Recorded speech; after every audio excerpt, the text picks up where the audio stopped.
नमस्कार। सच का सामना से मैं जितेंद्र कुमार। अभी आप देख रहे हैं रोहतास एसपी रोशन कुमार जी के यहाँ प्रेस कॉन्फ्रेंस रखा गया है। इसमें हम जानने के लिए पहुँचे हुए हैं डेहरी और देखते हैं अपने दर्शकों को दिखाने के लिए मैं अंदर लेकर चलता हूँ। पिछले एक महीने में अमझोर, हट्टा, चुटिया, तिलौत थानांतर्गत लगभग 15 से ज़्यादा घरों में चोरी और गृहबंधन के मामले प्रतिवेदित हुए थे। इसी क्रम में कल दिनांक 9 दिसंबर को जो अपर थानाध्यक्ष अमझोर हैं पूनम कुमारी को सूचना मिली कि रंजीतगंज में चोरी हुई है। सूचना के सत्यापन के लिए तुरंत जब वो घटनास्थल पर पहुंची तो वहाँ के ग्रामीणों द्वारा कुछ संदिग्ध व्यक्तियों के बारे में बताया गया जिनकी गतिविधि उस इलाके में संदिग्ध पाई गई थी। इसी क्रम में उनके द्वारा तुरंत वाहन चेकिंग शुरू किया गया, जिसमें ग्रामीणों के सहयोग से और स्थानीय जो पुलिस बल थे उनके सहयोग से 3 संदिग्ध लोगों को पकड़ा गया, जिनकी तलाशी क्रम में उनके पास से कट्टा बरामद हुआ और एक मोटरसाइकिल जिससे वो लोग भाग रहे थे उसका सत्यापन किया गया।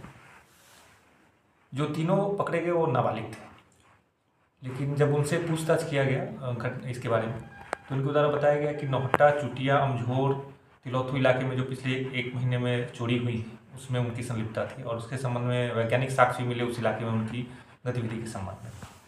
उन तीनों के द्वारा पहचान कराए जाने पे उनके घर से और कई जगह उन्होंने जो चीज़ें छुपा के रखी थी चोरी का सामान वो बरामद हुआ, जिसमें उनके साथ कुछ बालिग लोग भी जो उनके परिजन ही हैं वो लोग भी संलिप्त हैं। उसमें राम अवतार खरवार और मुकेंद्र खरवार शामिल हैं। उनके द्वारा जो चोरी का सामान बताया गया उसमें 3 स्मार्टफोन, सोने का लगभग 28 ग्राम का जेवर, चांदी का आधा केजी से ज़्यादा का जेवर और एक पल्सर बाइक और एक देसी कट्टा जो बिना कारतूस का था उनके पास से बरामद किया गया। इसमें 3 जो नाबालिग हैं उनको निरुद्ध किया गया है और बाकी जो इसमें बालिग लोग शामिल हैं जिनके द्वारा संगठित तौर पर इस तरह की घटनाओं को लगातार अंजाम दिया जा रहा था उनकी पहचान की गई है।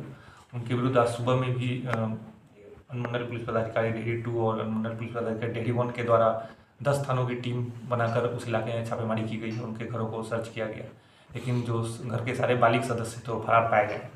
तो लगातार उस इलाके में जो ऐसी गतिविधि हो रही थी उस पर रोक लगाने के लिए वहाँ आगे भी छापेमारी जारी रहेगी और इस तरह की घटनाओं को काबू किया जाएगा। इस पूरे घटना में जो अपर थानाध्यक्ष पूनम कुमारी उनके द्वारा काफ़ी तत्परता एवं सूझबूझ का प्रदर्शन किया गया है, जिसकी वजह से पिछले एक महीने में जो 15 से अधिक घटनाएं प्रतिवेदित हुई थी उसका उद्भेदन हुआ है और इसमें बरामदगी भी हुई है, जिसका टीआई परेड करा के इसमें जो अपराधी शामिल हैं उनको सजा दिलाने के लिए पुलिस द्वारा कार्रवाई की गई।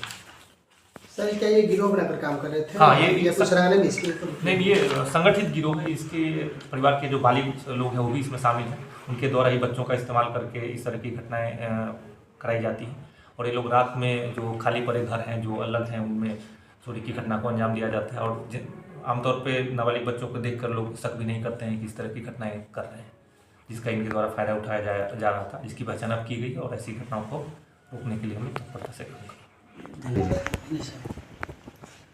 सर एक मामला प्रकाश में आया है।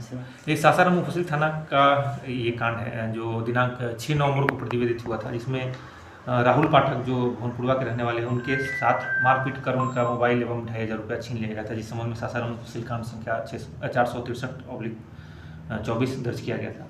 इसी कांड के अनुसंधान में सासाराम मुफस्सिल थानाध्यक्ष द्वारा एक व्यक्ति सुधन कुमार उम्र 21 वर्ष, पिता चंद्रमा चौधरी, पर्सन टोला कदमा, थाना नौका, जिला रोहतास को लूटी गई मोबाइल के साथ गिरफ्तार किया गया और उसी के पहचान पर एक और व्यक्ति शत्रुघ्न चौहान, पिता रामाशीष चौहान, ग्राम नुनिया टोला, थाना नवीनगर, औरंगाबाद, इनको भी गिरफ्तार किया गया और ये भी एक संगठित गिरोह के तौर पर ऐसी छिनताई या लूट की घटनाओं को अंजाम देता है। इसमें भी अन्य 4 लोगों की पहचान की गई है जो पड़ोसी जिले के हैं, उनकी भी गिरफ्तारी शीघ्र की जाएगी। इसमें लूटा गया मोबाइल भी बरामद किया गया। और मामला है विगत सप्ताह में रोहतास एवं आसपास के जिलों से ऐसी बातें सामने आ रही थी कि कुछ लोगों द्वारा व्यक्तिगत निजी बाउंसर हथियार के साथ सफारी सूट टाइप पहना के और मतलब इस तरह से सार्वजनिक स्थलों पर हथियार के साथ घूमने की बात सामने लगातार आ रही थी। इसी क्रम में रोहतास में जिले के एक व्यक्ति की पहचान की गई जिनका नाम जाहिद परवेज उर्फ कप्पू खान है, sir MS haleem, Subhash Nagar ward number 14 Dehri के रहने वाले। इनके द्वारा भी 4 व्यक्तियों को लेकर बाउंसर के तौर निजी अंगरक्षक के तौर पर लेकर सार्वजनिक स्थलों पर घूमने की बात पटना एवं रोहतास के भी इलाकों में घूमने की बात सामने आई। इसमें स्पष्ट है कि जो शस्त्र अधिनियम 2016 के नियम 32 है, उसके अंतर्गत अगर कोई शस्त्र अनुज्ञप्तिधारी या जनप्रतिनिधि के द्वारा निजी अंगरक्षक रखकर शस्त्र का प्रदर्शन सार्वजनिक स्थलों पर किया जाता है तो उनके द्वारा इस नियम का उल्लंघन किया जा रहा है और इस अधिनियम के तहत दंड के अलावा शस्त्र अनुज्ञप्ति को रद्द करने की अनुशंसा भी की जा सकती है। इसी प्रकार बिहार निजी सुरक्षा एजेंसी नियम 2011 के अंतर्गत निजी सुरक्षा एजेंसी के मालिक को स्थानीय गतिविधि एवं चरित्र का सत्यापन किया जाता है और वो जो नियमावली है उसका अक्षरशः अनुपालन किया जा रहा नहीं, इसकी भी जांच की जा रही है। इन संबंध में जो सभी थानाध्यक्ष हैं और ओपी अध्यक्ष उनको निर्देश दिया गया है कि कोई भी व्यक्ति अगर निजी बाउंसर या इस तरह का हथियार लेके आम सार्वजनिक स्थलों पर घूम रहा है जिससे आम जनमानस में एक नकारात्मक भावना या भय की भावना उत्पन्न होती है तो उस पर जो निरोधात्मक कार्रवाई करेंगे। इसमें इनके द्वारा सत्यापन किया जाएगा कि ये इन लोगों ने क्या निजी अंगरक्षक रखने के लिए अनुमति प्राप्त किया है नहीं, किस संस्था द्वारा जो अंगरक्षक या बाउंसर उपलब्ध कराया जा रहा है उक्त संस्था वैधानिक रूप से पंजीकृत है या नहीं, क्या संस्था जीएसटी रजिस्टर्ड है, आयकर विभाग से भी समन्वय स्थापित कर उनके आय के स्रोत और कहाँ से उनका भुगतान कर रहे हैं इसकी भी जाँच की जाएगी। उनको अनुज्ञप्ति शस्त्र कहाँ से निर्गत किया गया, शस्त्र का अंतिम जाँच कब और कहाँ कराया गया है, कारतूस की उपलब्धता क्या है, कितना कारतूस खर्च किया गया है, किस परिस्थिति में खर्च किया गया है, अंगरक्षक अपने साथ अंगरक्षक रखने की उनको अनुमति प्राप्त है या नहीं, उस व्यक्ति की आपराधिक पृष्ठभूमि क्या है, इन सब चीज़ों की जांच की गई। इसी क्रम में जो है ये जाहिर परवेज इनके साथ जो 4 लोग घूम रहे थे उनका भी जांच किया गया है। दिल्ली थाना में उनको नोटिस देकर उनको थाना बुलाकर इस संबंध में उनसे पूछताछ की गई है और पूछताछ के आधार पर जो उनके साथ 4 व्यक्ति थे उनके भी शस्त्र का सत्यापन किया जा रहा है।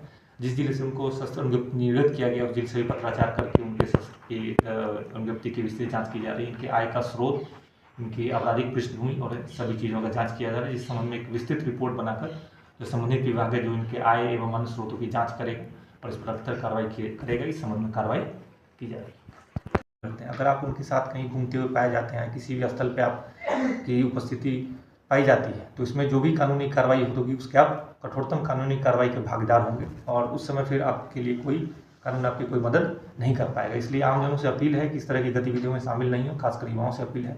और दूसरा ये भी लोगों से अपील है कि इस तरह की कोई भी गतिविधि अगर उनके संज्ञान में आती है तो इस संबंध में सूचना थाना को या जो वरीय पदाधिकारी उनको उपलब्ध कराएं ताकि इसमें जो अग्रतर निरोधात्मक कार्रवाई है वो की जा सके और आम लोगों में जो एक सुरक्षा की भावना है उसको प्रोत्साहन। ऐसी सभी खबर देखने के लिए जुड़े रहे हमारे चैनल से। सच के सामना से मैं जितेंद्र कुमार, धन्यवाद।